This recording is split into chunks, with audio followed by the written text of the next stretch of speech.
पूर्णस्य पूर्णमादाय पूर्णमेवावशिष्यते। ओम शांति शांति शांति। नामापिते च मधुरं मधुरं स्वरूपं कर्मापिते च मधुरं मधुरा स्मृतिश्च। बुद्धिं प्रबोधय प्रभो मधुबोधशक्तिं विद्यां प्रयच्छ परमां परिभावयामि। कोमलं कूजयन् वेणुं श्यामलोऽयं कुमारकः वेदवेद्यं परं ब्रह्म भासतां हृदये मम। कूजन्तं राम रामेति मधुरं मधुराक्षरम् आरुह्य कविता शाखां वन्दे वाल्मीकिकोकिलं। निगमकल्पतरोर्गलितं फलं शुकमुखादमृतद्रवसंयुतं पिबत भागवतं रसमालयं मुहुरहो रसिका भुवि भावुकाः। तृणादपि सुनिचेन तरोरपि सहिष्णुना अमानिना मानदेन कीर्तनीय सदा हरि। नारायणाखिल गुरो भगवन् नमस्ते। शिवाय नमः शिवलिंगाय नमः। तन्मे मनः शिव संकल्पमस्तु। सर्वे भवन्तु सुखिनः। नारायण नारायण नारायण।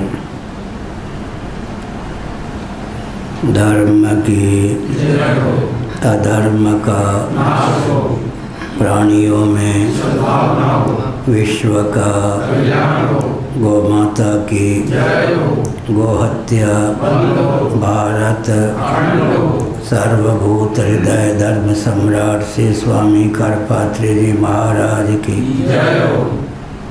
श्री जगन्नाथ महाप्रभु की। श्री बलभद्र महाप्रभु की। भगवती सुभद्रा देवी की। श्री गोवर्धन नाथ की। हर हर महादेव। गोविंद जय जय गोपाल जय जय। गोविंद जय जय गोपाल राधा रमण हरि गोविंद जय जय। राधा रमण हरि गोविंद जय जय। श्री कृष्ण गोविंद हरे मुरारे। श्री कृष्ण गोविंद हरे मुरारे। हे नाथ नारायण वासुदेवा। हे नाथ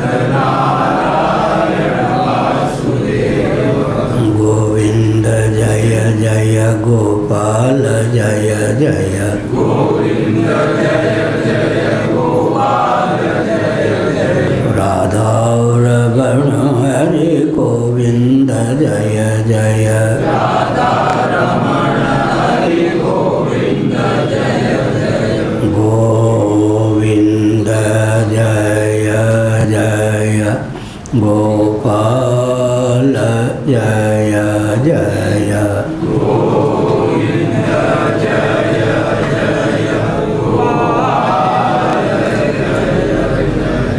राधा रमण हरि गोविंद जय जय।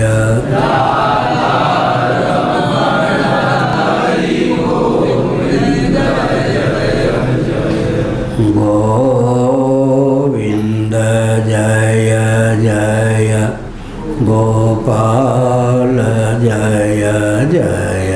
गोविंद जय जय गोपाल जय जय। राधा रमण हरि गोविंद जय जय।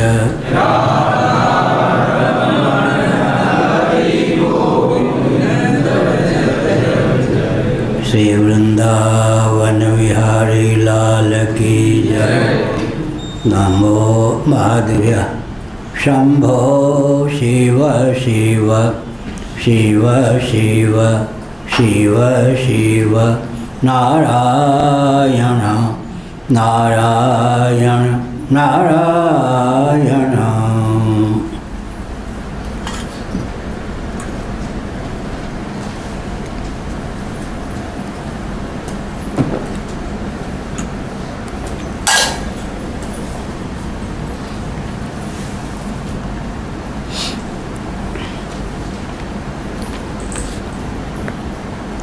ब्रह्मसूत्र 2.1.24 भामती टीका 601 पृष्ठ।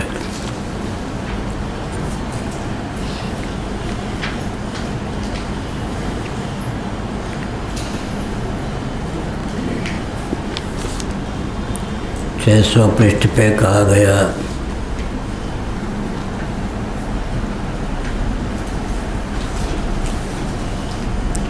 परमात्मा एक है, सहयोगी के बिना विविध विचित्रताओं से युक्त विविध प्रकार की सृष्टि की संरचना वो कैसे कर सकता है। एक होने के कारण परमात्मा तो असहाय सिद्ध होता है। असहाय का नाम ही असमर्थ है।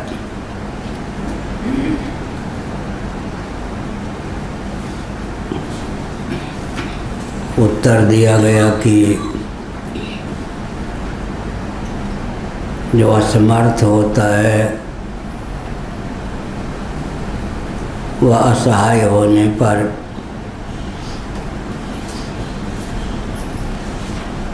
दीनताहीनता को प्राप्त होता है। समर्थ की शोभा है असहाय होना। देवता सिद्ध ऋषि मुनि अकेले होने पर भी सिद्ध संकल्प होने के कारण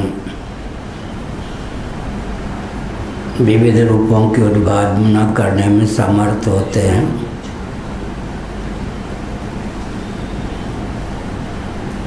जय सृष्टि उपाय त्रिविधि बनाई, संग सहाय न दूजा। तुलसीदास ने लिखा कि बिना सहायक के ही परमात्मा ने आदि भौतिक, आध्यात्मिक, आधिदैविक तीनों प्रकार के प्रपंच की रचना कर ली। परमात्मा के लिए असहाय होना दोष न होकर गुण ही है। असमर्थ के लिए असहाय होना दोष है, परमात्मा के लिए असहाय होना दोष नहीं, गुण ही।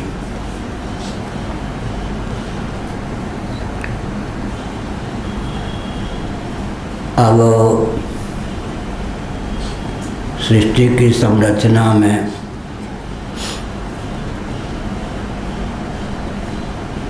गणित अनुगत है।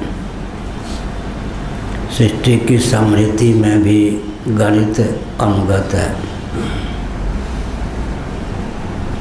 भगवान भी सृष्टि करते हैं तो वेदादि शास्त्र सम्मत विधा से ही। जैसे भगवान अनादि हैं वैसे ही वेदादि शास्त्र भी अनादि। न सोस्ति प्रत्ययो लोके या शब्दानुगमादृते। लोके लोक में, लोक का अर्थ लोक भी होता है, भूर्भुवस्व इत्यादि। लोक का अर्थ आलोक, प्रकाश भी होता है, अर्थात ज्ञान भी होता है। लोक का अर्थ शब्द भी होता है, क्योंकि ज्ञान की सिद्धि बिना शब्द के नहीं हो सकती। व्यवहार साधक जो भी ज्ञान होता है उसमें शब्द का अनुवेद होता ही है। न सोस्ति प्रत्ययो लोके या शब्दानुगमादृते। प्रसंगानुसार लोक का अर्थ कर लेना चाहिए। देवादिवदपि लोके, ब्रह्मसूत्र आएगा ही। यह सूत्र हमको बहुत प्रिय है। 62 वर्षों से। देवादिवदपि लोके, लोकार्थ प्रकाश, लोकार्थ ज्ञान, लोकार्थ शब्द भी होता है।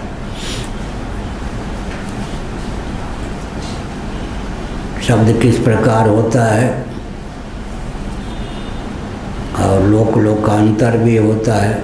शब्द आलोक का अर्थ प्रकाश होता है, आलोक का अर्थ ज्ञान होता है, तो लोक का अर्थ भी ज्ञान हो जाता है। व्यवहार साधक ऐसा कोई ज्ञान नहीं है जिसमें शब्द का अनुवेद न हो। ज्ञानाभिव्यंजक संस्थान शब्द को भी लोक कहते हैं। अब परमात्मा जो है युगपत सृष्टि कर सकते हैं या नहीं, या सृष्टि में कोई क्रम ही अपेक्षित है।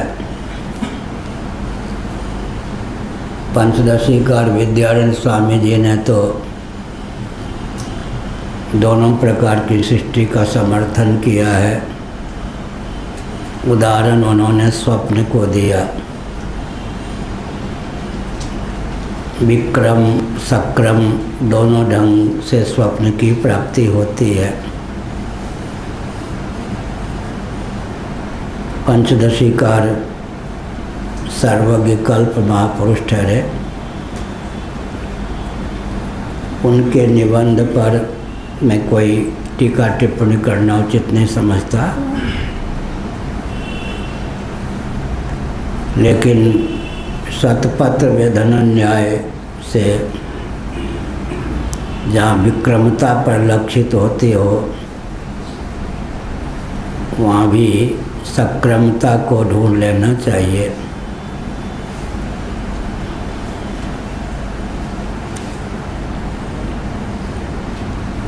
जैसे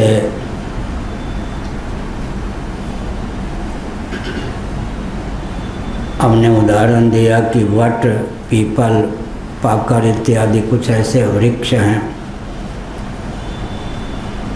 जो बिना फूल के ही फल दे देते हैं। अन्य लता तरु वृक्षादि में बिना पुष्प के फल परिलक्षित नहीं होते, तो यहाँ फलबल कल्प सिद्धांत है कि अंतः पुष्पित ये वृक्ष होते हैं। कपास होता है,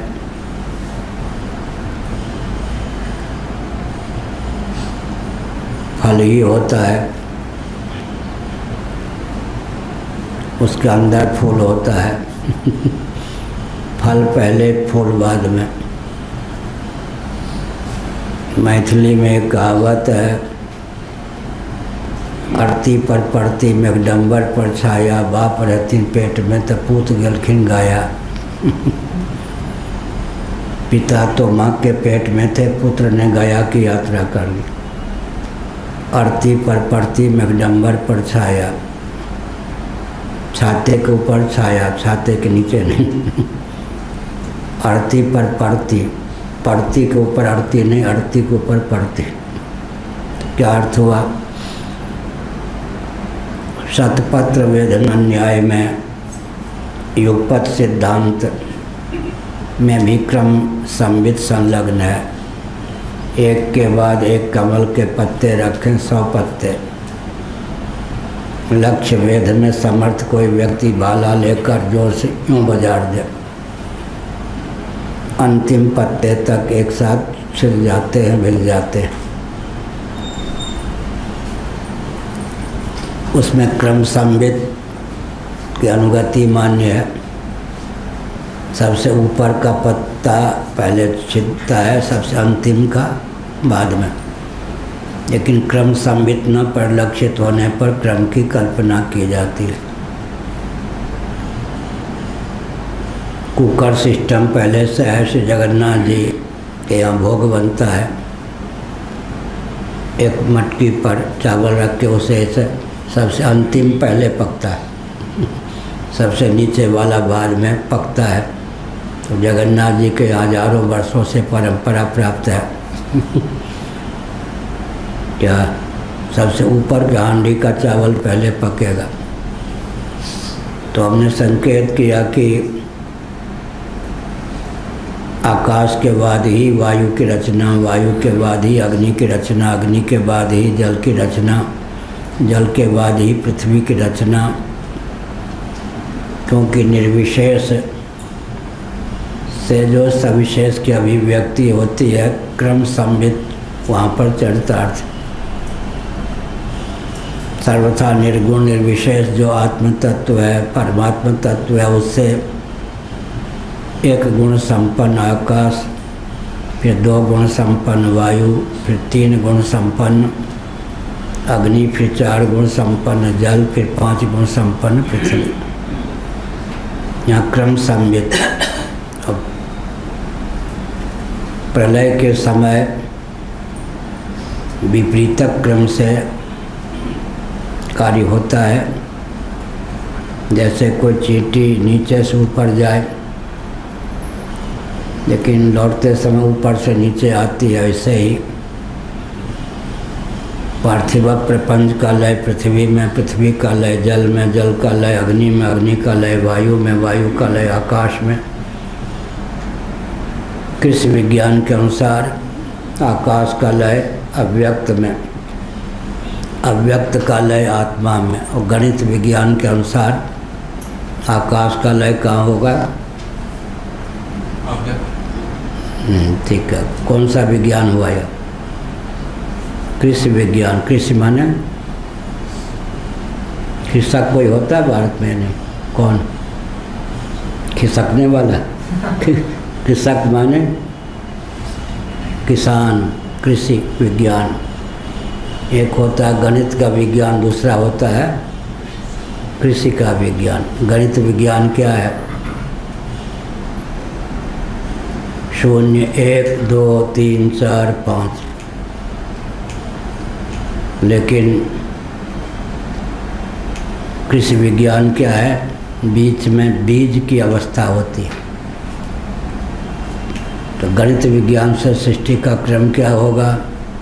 आत्मा या परमात्मा निर्गुण निर्विशेष, उससे 1 गुण संपन्न आकाश, फिर आत्माधिष्ठित आकाश से 2 गुण संपन्न वायु, 3 गुण संपन्न अग्नि, 4 गुण संपन्न जल, 5 गुण संपन्न पृथ्वी।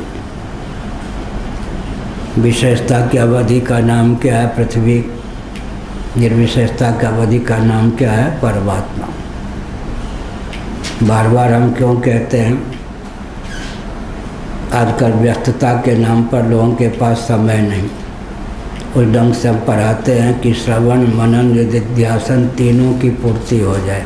क्या युक्तियों का भी आलम्बन भरमार लेते हैं और बार बार तथ्य को व्यक्त करते हैं।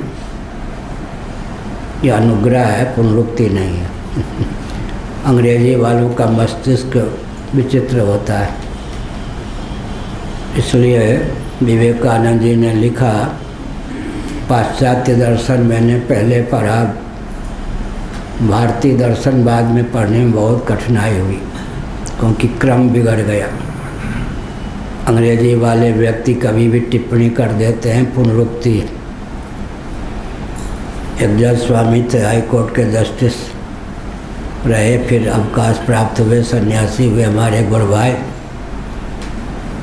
तो बार बार टिप्पणी करें कि पुनरुक्ति बहुत है, शास्त्रों में पुनरुक्ति बहुत है। सुनते सुनते मेरे कान पक गए।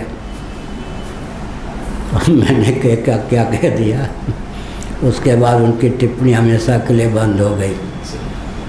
एक प्राइमरी कक्षा का व्यक्ति गया, ब्लैक बोर्ड पर देखा 0 1 2 3 4 5 6 7 8 9। MA कक्षा MSc कक्षा में पहुंचा गणित में, वहाँ भी देखा 0 1 2 3 4 5 ऐसे। उसने समझा सब जगह पुनरुक्ति है, इसलिए पढ़ने की क्या ज़रूरत है।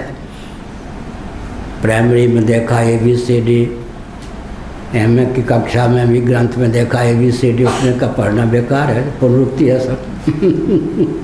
क्या? तो फिर उन्होंने कभी टिप्पणी नहीं की।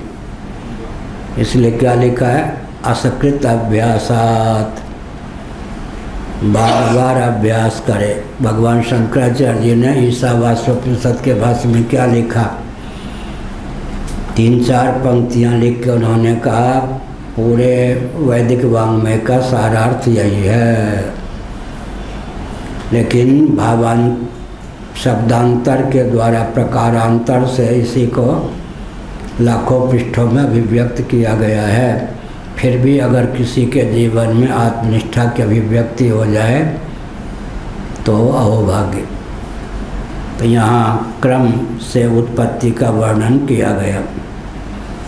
प्रश्न उठता है कि परमात्मा एक है,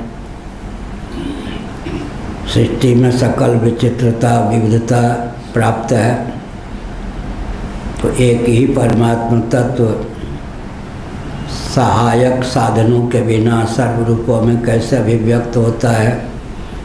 उत्तर दिया गया समर्थता। जय सृष्टि उपाय त्रिविध बनाई संग सहाय न दूजा। परमात्मा असहाय या उनके लिए दोष है या गुण। समर्थ के लिए असहाय होना गुण होता है, असमर्थ के लिए असहाय होना दोष होता है। आप तो असहाय हैं महाराज। तो निंदा है या प्रशंसा? समर्थ के लिए प्रशंसा है, असमर्थ के लिए निंदा है। क्या करें, कोई साथ नहीं देता।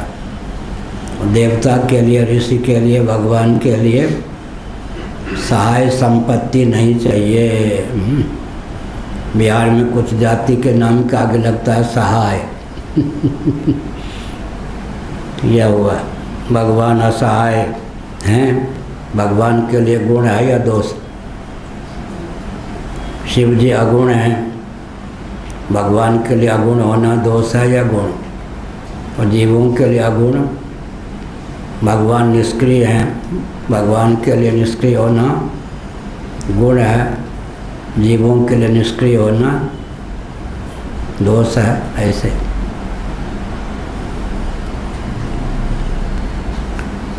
जो दूध होता है, कार का व्यापार का लंबन ना भी लें तो कालक्रम से सर्दी के दिनों में विशेषकर स्वयं ही वो दही का रूप धारण कर लेता है। उष्णता आदि अपेक्षित सामग्री वहाँ अनुगत मान्य है।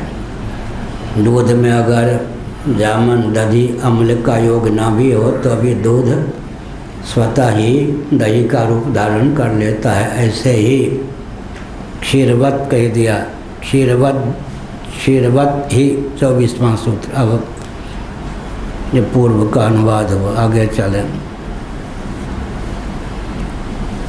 भांति ना, समर्थस्य क्षेपायोगात् द्वितीय तथा च द्वितीय तया च क्रमवत् तत्सहकारी समवधानानुपत्तेः तदिदम् उक्तम् यही लोके इति।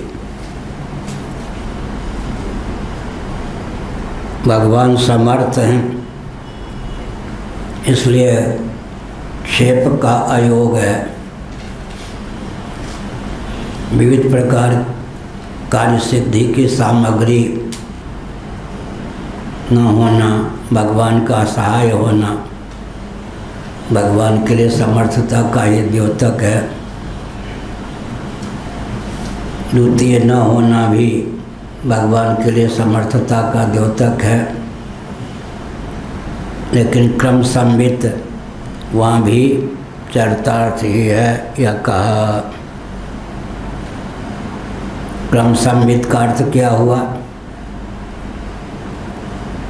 सर्ग दशा में निर्विशेष से क्रमशः सन्निकट सविशेष की उत्पत्ति, प्रलय दशा में सविशेषता की अवधि की क्रमशः निर्विशेष में विलय की प्रक्रिया। एक गणित विज्ञान वहाँ भी चरितार्थ यह अभिप्राय हुआ। विचित्र कारण से विचित्र कार्य की निष्पत्ति देखी जाती है, लेकिन कारण अगर विचित्र न हो, विविधता से संपन्न न हो, तो उसका नानात्व सर्वथा संभव है। पूर्व पक्ष अगर उसका नानात्व हो तो आकस्मिकत्व की प्राप्ति होगी। ऑल ऑफ सडन एकाएक कुछ का कुछ हो जाएगा, यह अभिप्राय। कारण में भेद रहता है तभी कार्यगत भेद की प्रसक्ति होती है। अधिष्ठानम तथा कर्ता करणम च पृथक विधम, विविधा से पृथक चेष्टा दैवन से वात्र पंचमम, गीता 18-14। पांच सहयोगी अधिष्ठान हो, कर्ता हो, करण हो, करणगत चेष्टा हो, दैवानुग्रह हो, तब जाकर कार्य की सिद्धि होती है। लेकिन इसके विपरीत वित्व श्लोक है गीता में, कहाँ है? 4 अध्याय में, यह तो 18-14। और इसके विपरीत क्या है? ब्रह्मार्पणम ब्रह्माविर ब्रह्माग्नौ ब्रह्मणाहुतम ब्रह्मैव तेन गंतव्यम ब्रह्म कर्म समाधिना। क्रिया कारक फल तीनों रूपों में कौन उल्लसित है? ब्रह्म तत्व ही। कारक भी वही, क्रिया भी वही, फल भी वही। ब्रह्मार्पणम ब्रह्माविर। समस्त व्याकरण को अगर 3 शब्दों में गुंफित करना हो तो क्या बोलेंगे? क्रिया कारक फल। तो ब्रह्मार्पणम ब्रह्माविर ब्रह्माग्नौ ब्रह्मणाहुतम ब्रह्मैव तेन गंतव्यम ब्रह्म कर्म समाधिना। प्रथमा द्वितीय आदि विभक्तियों का प्रयोग किया गया। अंत में क्रिया कारक फल तीनों रूपों में ब्रह्म को ही उद्भाषित किया गया। इस तथ्य की सहिष्णुता हमारे जीवन में प्राप्त हो, इसके लिए क्या है? स्वप्न मनोराज्य। आत्म चैतन्य से अधिष्ठित अर्धनिद्रित अंतःकरण ही स्वप्नावस्था में क्रिया कारक फल तीनों रूपों में उल्लसित होता है। यह जो सिद्ध महापुरुष होते हैं वो सहाय की अपेक्षा किए बिना स्वयं ही अपने संकल्प योग से सब रच लेते हैं। कहीं जो दोष है वो कहीं गुण भी है। अगुण होना अन्यों के लिए दोष है, शिव जी के लिए गुण है।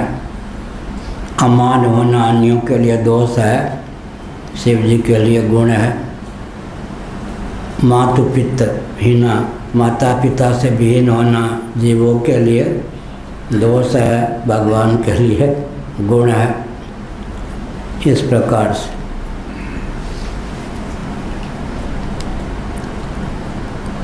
द्वितीयतया च क्रमवत्ता सहकारी समाधानानुपत्ते तदिदम उत्तम ही लोके इति। इस लोक में देखा जाता है, भाष्यकार ने कहा, एकैकम मृदादि कारणम तेषां च सामग्र्यम साधनम।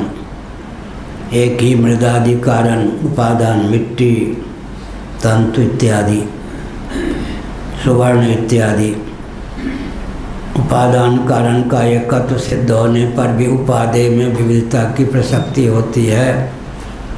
एक ही सुवर्ण धातु कटक मुकुट कुंडल आदि सुवर्ण पात्र आदि के रूप में व्यक्त होता है। ऐसे एक ही मिट्टी घट आदि विविध कार्यों के रूप में उल्लसित होती है। एक से अनेक की प्राप्ति दृष्टांता सिद्धि नामक दोष से युक्त नहीं है, यह अभिप्राय हुआ।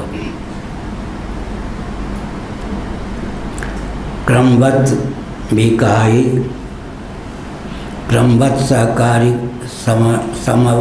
समवधानानुपत्य पूर्व पक्ष था। क्रम का उदाहरण हमने दिया।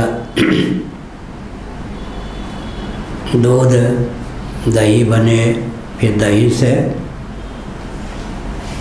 क्या निकले?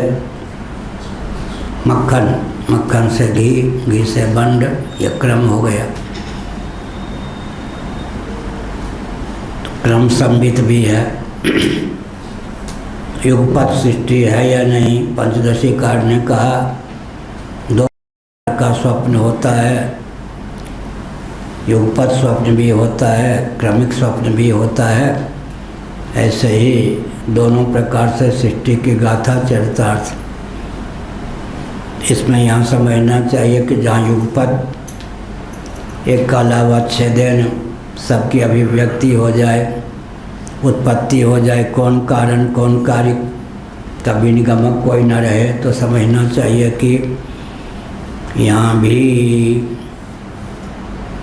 अंतर्निहित क्रम संबित चरितार्थ है। बहुत पहले मैंने उदाहरण दिया था, मैग्नीशियम का जो तार होता है उसको जलाइए, द्रवावस्था दृष्टिगोचर होने पर भी सीधे गैस बन जाता है तार। सामान्य नियम है कि ठोस द्रवावस्थापन्न होकर के फिर गैस बनता है, नीलचुल्ली बनता है। ठोस घन पदार्थ जो है द्रवावस्थापन्न होकर ही गैस बनता है, लेकिन मैग्नीशियम के तार को जलाने पर सीधे गैस की प्राप्ति हो जाती है। इसमें अंतर्निहित द्रवावस्था है। जहाँ क्रम सम्मित न हो वहाँ भी अंतर्निहित, जैसे वर्षा होती है तो गैस के बाद जल, जल के बाद अन्न की प्राप्ति हो जाती है। जब ऊपर से नीचे अवरोहक क्रम है, गैस बिना द्रवावस्था को प्राप्त हुए ठोस नहीं हो सकता। इस प्रकार से कहा, ऊपर से नीचे से ऊपर कोई भी घन पदार्थ द्रवावस्था को प्राप्त हुए बिना गैस या नीलचुल्ली का रूप धारण नहीं कर सकता। जहाँ क्रम सम्मित नहीं है वहाँ भी क्रम की कल्पना फल बल कर्तव्य है। क्या हुआ? कल जो विषय योग वासिष्ठ को लेकर के आपने कहा था, क्या कल या परसों योग वासिष्ठ, हाँ, उसमें उत्पत्ति को लेकर के आपने कहा था कि कहीं पर क्रम का तो वो करना ही चाहिए क्या, लेकिन कहीं कहीं ऐसा व्यतिक्रम लगता है कि सीधे अग्नि की उत्पत्ति से तो वहाँ क्रम को ले लेना चाहिए। आपने कहा था वहाँ क्रम ले लेना चाहिए या उसकी अलग विधा है? अभी भी कहा। हाँ, अभी भी कहा। योग वासिष्ठ का नाम लेके उसमें कहा आपसे आपने पंचदशी भी है इसी में।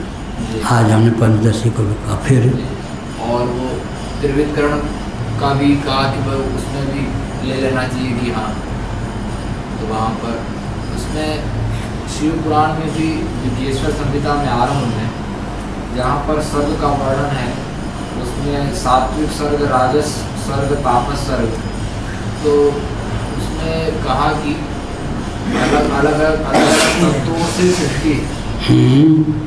यहाँ पर जो विभाग पैंगलोपनिषद में है और सृष्टि का जो क्रम है, सो पंचभूतों की जो उत्पत्ति का क्रम है, तो उसमें अलग अलग जिस जिस तत्व की प्रधानता से सृष्टि है उसको कैसे लेंगे। सात्विक वहाँ पर विभाग किया है। सगुण साकार को लेकर पहले कहा कि विष्णु भगवान से होती है, विष्णु भगवान को लेकर कभी होती है, कभी इन सब भूतों की उत्पत्ति ब्रह्मा से होती तो राजस सर्ग हो जाता है, विष्णु से होती तो सात्विक हो जाता है, और विष्णु दुर्गा आदि से सात्विक हो जाता है, रुद्र से होती है तो तामस। तो ये तो सगुण साकार को लेकर हो गया। क्या तत्वों का भी इससे, क्योंकि इन तत्वों के नियामक हैं ये कौन? ये जो देवता हैं विष्णु ब्रह्मा रुद्र इत्यादि, तो वहाँ पर जो सर्ग का विभाग किया विष्णु ब्रह्मा रुद्र को लेकर, आम के भी तो 3 विभाग हैं, सात्विक राजस तामस जी। ऐसे ही देवता के भी ब्रह्मा विष्णु महेश। हाँ, तो पंचकृति की दृष्टि से गणेश और शक्ति, 3 कृति की दृष्टि से ब्रह्मा विष्णु महेश। उंगलियां कितनी हैं? 5। और कछुए की उंगलियां ऐसी होती हैं। हथेली से निकलने पर भी, विभाजक रेखा होने पर भी कछुआ अपनी उंगलियों को ऐसे नहीं कर सकता। ऐसे ही यहाँ पर समझना चाहिए कि कृत्य भेद कहाँ लिखा है? शीतोपनिषद में। कृत्य भेद से कर्ता में भेद होने पर भी मौलिक दृष्टि से पांचों का एकत्व सिद्ध है। फिर लक्षण साम्य से वस्तु साम्य की बात है। शिव पुराण, विष्णु पुराण, सूर्य पुराण, इन सब की रचना भगवान वेदव्यास ने की। 5 देवताओं के नाम पे सबको लड़ाने भिड़ाने के लिए तो नहीं। तो लक्षण साम्य से वस्तु साम्य को लेकर पंचदेव मंदिर में क्या होता है, जिसकी मध्य में प्रतिष्ठा होती, अगल बगल के जो देवता होते हैं उनके परिकर के रूप में उपास्य होते हैं, सखा आदि के रूप में उपास्य होते हैं। तो इसका अर्थ क्या हुआ? इसका अर्थ यह हुआ कि लक्षण साम्य से वस्तु साम्य को लेकर बात बन जाती है। यहाँ पर भेद जो है अभेद का ही ख्यापक है। पंचकृत्य, उत्पत्ति कोई और करे, स्थिति कोई और संभारो, झगड़े हो जाए, क्या कोई भवन बना दे, कोई आके तोड़ दे, तो जो उत्पादक वही पालक वही संहारक, इस दृष्टि से एकत्व है। लक्षण साम्य से वस्तु साम्य के कारण यहाँ पर प्रभेद जो है,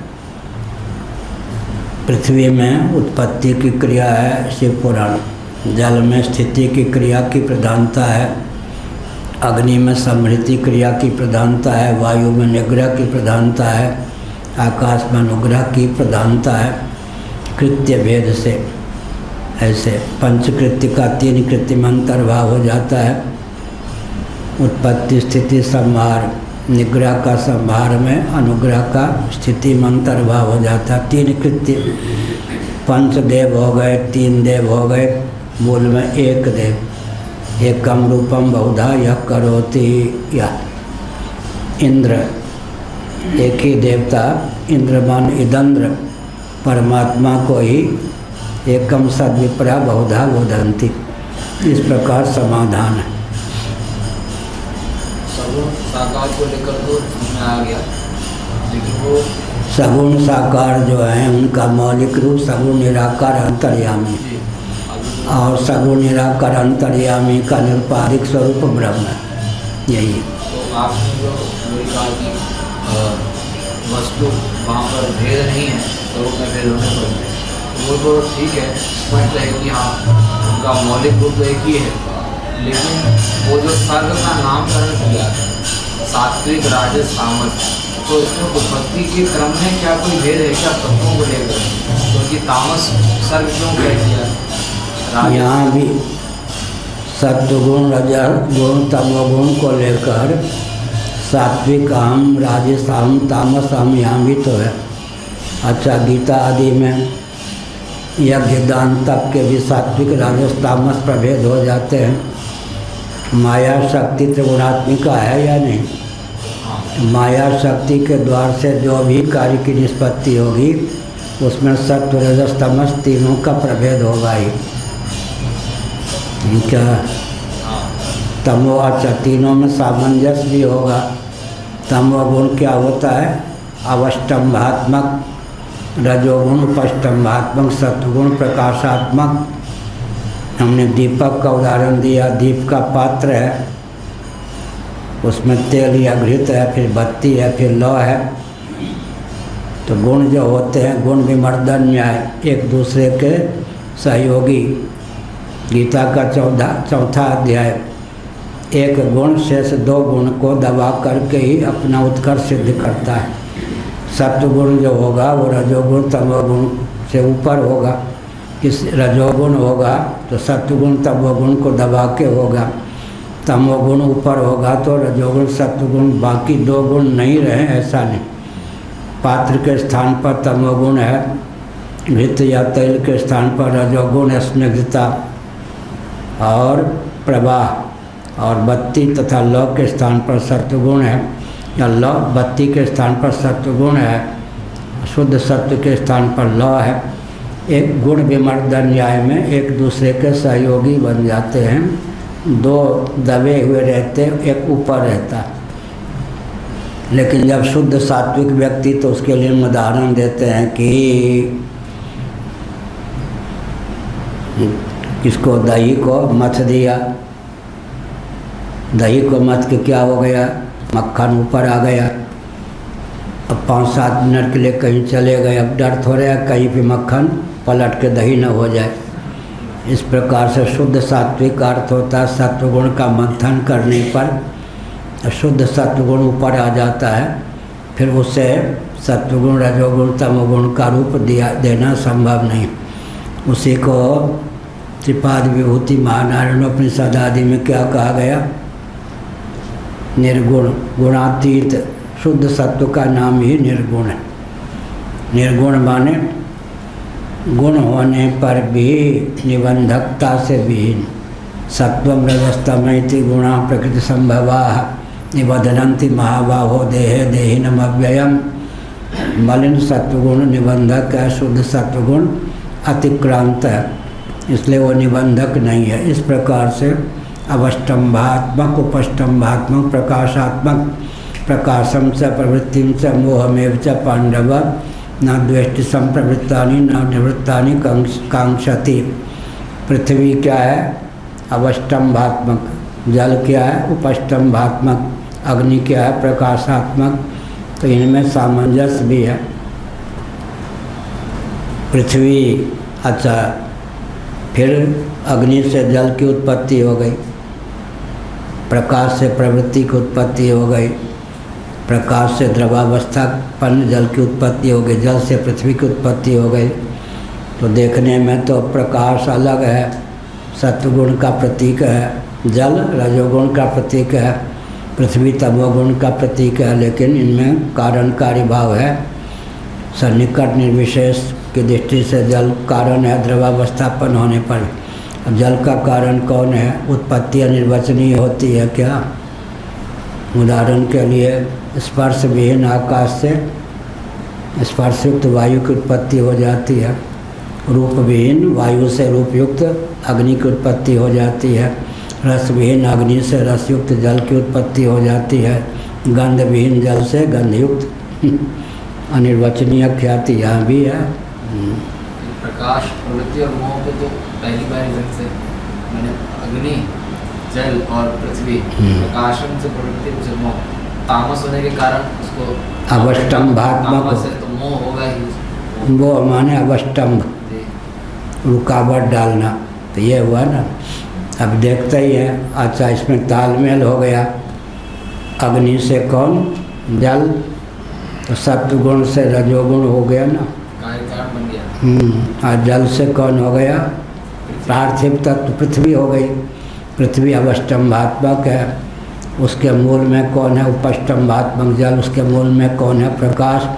सत्वगुण रजोगुण बन गए या नहीं? रजोगुण तमोगुण में सात्विक से राजस की, राजस से तामस की, तामस से राजस की, राजस से सात्विक की। तो कौन दुर्बल हुआ, कौन प्रबल हुआ, किससे किसकी नहीं होगी? बीच वाला जो हो गया जल हो गया। उसका उद्गम स्थान कौन है? सात्विक। अग्नि से ही कौन है? पाषाण से कौन निकलता है? पर्वत, पानी। क्या देखिए, पत्थर जो जितना कठोर व्यक्ति मालूम पड़ता है उतने मुलायम होता है। मुलायम सिंह क्या पत्थर कठोर होता है या नहीं? तो वृक्ष जो हरे भरे हैं और जो नदियों का स्रोत है कौन है? पाषाण ही है ना। तो ये विरोधी हो गए या उपोद्वलक हो गए? पाषाण के हृदय में कौन होगा? जल भरा होगा, तभी तो जल। स्थावर के हृदय में जंगम, पत्थर जहाँ होगा वहाँ सर्प होगा ही। पाषाण का जंगम रूप कौन है? सर्प। पाषाण का जंगम रूप सर्प। और जो धनी व्यक्ति धन गाड़ देते हैं, मारते नहीं, मरने के बाद वो रक्षक सर्प बन जाते। सर्प कौन है? पाषाण का धन वैभव का जंगम रूप ही सर्प है। हो गया। एकैकम मृदादि कारणम तेषां तो सामग्र्यम साधनम। एक ही मिट्टी तो कारण है, लेकिन घट कुल्हड़ सकोरे आदि विविध पात्रों के रूप में उसकी अभिव्यक्ति हो जाती है, कार्य का व्यापार के योग से हो जाती है। तत्व ही कार्यम साधयत्येव, एक से भी अनेक कार्य की सिद्धि होती है। तस्मात् न द्वितीयम ब्रह्म जगत उत्पादानम इति प्राप्ते, पूर्व पक्ष। इसलिए ब्रह्म जो है अद्वितीय नहीं है, जगत का उपादान अद्वितीय ब्रह्म हो ही नहीं सकता है। इति प्राप्ते उच्यते क्षीरवद्धि, ऐसा पूर्व पक्ष प्राप्त होने पर कहा गया है, कहा जाता क्षीरवत, जैसे दूध है, अम्ल इत्यादि ना भी डालें तो अभी दूध अपने आप कालांतर में दही का रूप धारण कर लेता है। अगर दूध में दही बनने की क्षमता न हो तो सर्दी के दिनों में विशेषकर दूध दही का रूप धारण कर लेता है बिना अम्ल के योग के भी। बाहरी जो उपचार हैं अंतर्निहित योग्यता के ही उपोद्बलक हैं, केवल सहायक हैं। नहीं तो जल भी दही बन जाए, नहीं बन सकता। इसलिए जिसमें जिस वस्तु के रूप में परिणत होने की क्षमता है, जिसमें जिस वस्तु के रूप में परिणत होने की क्षमता है, कारक व्यापार के द्वारा वह उस वस्तु के रूप में परिणत हो सकता है, अन्यथा कारक व्यापार भी व्यर्थ जाएंगे। दूध में दही आदि होने की क्षमता है और जल में दही आदि होने की क्षमता नहीं है, तो कारक व्यापार उपोद्बलक होने पर भी वस्तु में अंतर्निहित योग्यता तत्त पदार्थों के रूप में उद्भासित होने की है, अन्यथा कारक व्यापार भी व्यर्थ सिद्ध हो। ये हुआ जन्म और संस्कार का। इसको अभी जो वाक्यांश आपसे बोले उसको सुनते हुए जन्म और संस्कार कब आया कि जिसमें जन्म से अगर है तो भी संस्कार जो है कारक व्यापार को भी। हाँ, अभिव्यंजक संस्थान है। अभिव्यंजक संस्थान जन्म से अभिव्यंजक संस्थान है। यही हुआ। क्या हो गया? कर्ण संस्कार नहीं मिला क्षत्रियोचित, कुछ का कुछ हो गया। कर्ण को मालूम था कि अर्जुन मेरा भाई है, अर्जुन को नहीं मालूम था कर्ण मेरे बड़े भाई। क्षत्रियोचित प्रशिक्षण शिक्षण आदि न मिलने से कर्ण कुछ और ही हो गए। यह है, इसलिए संस्कार क्या अभिव्यंजक संस्थान। जब कर्ण मुक्की खा जाते अर्जुन से तो भगवान सूर्य की ओर निहारते, मैं आपका पुत्र हूँ। परंतु क्षत्रियोचित संस्कार से वंचित हो जाने के कारण अर्जुन के सामने मुझे पलायन करना पड़ता है। इसलिए संस्कार का आधान माने हमारे शरीर में जो क्षमता थी, दिव्यता थी, उसको उभारने योग प्रशिक्षण हमको प्राप्त नहीं हुआ। यही लोक एकैकम मृदादि कारणम तेषां तो सामग्र्यम साधनम। एक मिट्टी दूध इत्यादि कारण होते हैं, कारक व्यापार के द्वारा उनकी विविध अर्थक क्रियाकारिता के संपादन में समर्थ वस्तुओं के रूप में कालक्रम से अभिव्यक्ति होती है। लंबा वाक्य हो गया। इसलिए हमने देखा स्वामी जी का उच्चारण बहुत संस्कृत का अच्छा था बचपन में था तभी तो है। तो हमने कहा ये व्यक्ति तो बहुत दिव्य है, संस्कृत का उच्चारण बहुत बढ़िया। बचपन में ही देखा तो हमने कहा बढ़िया है। ऐसे ही ये लंगोटी लगा के 5 साल की अवस्था में सुबह दंडवत करने आते, मैं मुस्कुरा देता, बोलता नहीं था। वृंदावन में एक दिन मैंने कहा घर जाओ, तो क्या निकला बिना सिखाए किसी के। मैं जो महान बनना चाहता हूँ घर में रहकर महान नहीं बन सकता, उतना हमने कहा रहो फिर। इसका मतलब क्या हुआ? होनहार विद्वान के हो चिकने पात। जिस व्यक्ति में नहीं तो कितनी यातना मुझे दी गई, क्या वो वर्णन करने पर भी वह व्यक्ति मूर्छित हो जाए, भावुक व्यक्ति, फिर भी जहाँ पहुँचाना था भगवान को पहुँचाए दिया। 5 बार सर्प ने डसा है, 1 बार विषकोपरा ने डसा है, कांच 20 से ज़्यादा बार खिस के पिलाए गए, 2 बार विष दिया गया, पहलवानों से शरीर को कुचलाया गया।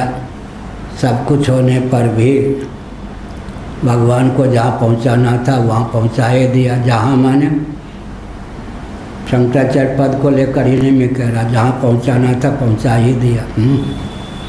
इसलिए जिसमें जो क्षमता होती है तद अनुकूल उसकी अभिव्यक्ति का बानक बन ही जाता है। सबसे ऊंची बात क्या है? 8.5। जो जिस कार्य में आजकल हमारे लिए यही सूत्र काम दे रहा है, अपना बनाया हुआ ही सूत्र, जो जिस कार्य में निमित्त है उसी से उस कार्य का संपादन होता है। पिताजी बैठे रहे, कौन? शिव जी। विष्णु जी अपनी जगह रहे, ब्रह्मा जी अपनी जगह रहे, पार्वती जी अपनी जगह रहे, लेकिन तारकासुर को मार कोई नहीं सकते, कार्तिकेय ही मारेंगे। भगवान समर्थ होने पर भी तारकासुर को मारने का प्रयास नहीं करते ब्रह्मा विष्णु महेश। क्या वो कौन मारेगा? स्कंद स्वामी ही मारेंगे, कार्तिकेय ही मारेंगे। एक बार मैं शंकराचार्य हो गया था, रामालय ट्रस्ट पर मैंने हस्ताक्षर नहीं किया, नरसिंह राव ने बनाया था ना। अयोध्या में मंदिर के साथ साथ मस्जिद भी बने, अगल बगल या आमने सामने। और दूसरा चुनाव राम जन्मभूमि के नाम पर ही जीत जाऊं। मेरे अतिरिक्त मान्य आचार्यों ने, वैष्णवाचार्यों ने, शंकराचार्यों ने बड़े प्रेम से और भाग्य समझकर हस्ताक्षर किया। मेरे पास जज स्वामी जी की सूचना आई, वामदेव महाराज का संदेश भी आया, अगर आप रामालय ट्रस्ट पर हस्ताक्षर नहीं करेंगे, नरसिंह राव हस्ताक्षर करने वाले आचार्य सब मिलकर आपका अपहरण करवा देंगे, मरवा देंगे। प्राणों की रक्षा के लिए हस्ताक्षर कर दीजिए, बाद में इस्तीफा दे दीजिएगा, रिजाइन। मैंने कहा दोहरी बात हमसे नहीं होगी, हस्ताक्षर नहीं करेंगे। अपहरण का, मरवाने का, सब प्रकार का प्रयास किया गया। छोटी अवस्था में भी इन्होंने उस समय साथ दिया पूरा। लेकिन नरसिंह राव हों या शंकराचार्य, जो भी जिन्होंने हस्ताक्षर किया, क्या कहाँ मंदिर बनवा पाए अपने शासनकाल में? इसका अर्थ क्या होता है? तो हमने संकेत किया कि एक ही उदाहरण है, तक्षक आ रहा था महाभारत, किसको डसने? परीक्षित को। रास्ते में मिल गए कौन? कश्यप जी, मांत्रिक। दोनों में परिचय हो गया। तक्षक ने कहा कि मैं डसूंगा परीक्षित को, आप क्या इतने बड़े मांत्रिक हैं कि मुर्दा हो जाएगा परीक्षित, आप जिला देंगे? उन्होंने कहा मैं जिला दूंगा, परीक्षा हो जाए। उन्होंने कहा हो जाए। एक विशाल वट वृक्ष था, लकड़हारा, एक शाखा को काट रहा था, हजारों छोटे मोटे जीव जंतु उस पर थे। तक्षक ने फुफकार किया तो वृक्ष लकड़हारा साहब स्वाहा। कश्यप जी ने मंत्र के बल से यथावत सबको बना दिया। तक्षक ने कहा मान लिया आप समर्थ हैं, लेकिन मेरे डसने से ही इस कल्प के परीक्षित की मौत होनी है, फिर कोई माई का लाल उसे जीवित नहीं कर सकता। इस निमित्त को भी अन्यथा कर देंगे क्या? मुंह बंद हो गया। समर्थ होने पर भी जो जिस कार्य में निमित्त नहीं है उसमें वह हाथ लगावे तो सफल नहीं हो सकता। ब्राह्मण देवता मुझसे दक्षिणा लीजिए और घर लौटिए। श्री राम जय राम जय जय राम। हाँ, तो बहुत कुछ होना है, क्या युद्ध भी होना है, भारत की सीमा का विस्तार भी होना है, भयंकर संग्राम भी होना है, पर जिसको भगवान ने निमित्त बना रखा है वो तो निमित्त होगा ही। श्री राम जय राम जय जय राम। श्री राम जय राम। धर्म की जय हो, अधर्म का नाश हो, प्राणियों में सद्भावना हो, विश्व का कल्याण हो, गौ माता की जय हो, गोहत्या बंद हो, भारत वर्ण हो, हर हर। महादेव। हम हिंदू राष्ट्र बनाएंगे, हिंदू राष्ट्र बनाएंगे, हिंदू सर से मान सर तक, हिंदू सर से मान सर तक, भारत भव्य बनाएंगे। भारत भव्य बनाएंगे। हिंदू सर माने कन्याकुमारी, मानसर माने मानसरोवर। हम हिंदू राष्ट्र बनाएंगे, हम हिंदू राष्ट्र बनाएंगे, हम भारत भव्य बनाएंगे। हम भारत भव्य बनाएंगे, हिंदू सर से मान सर तक, हिंदू सर से मान सर तक, भारत दिव्य बनाएंगे। भारत दिव्य बनाएंगे, भारत बृहद बनाएंगे। भारत बृहद बनाएंगे। हर हर महादेव। और श्रीमद् जगत गुरु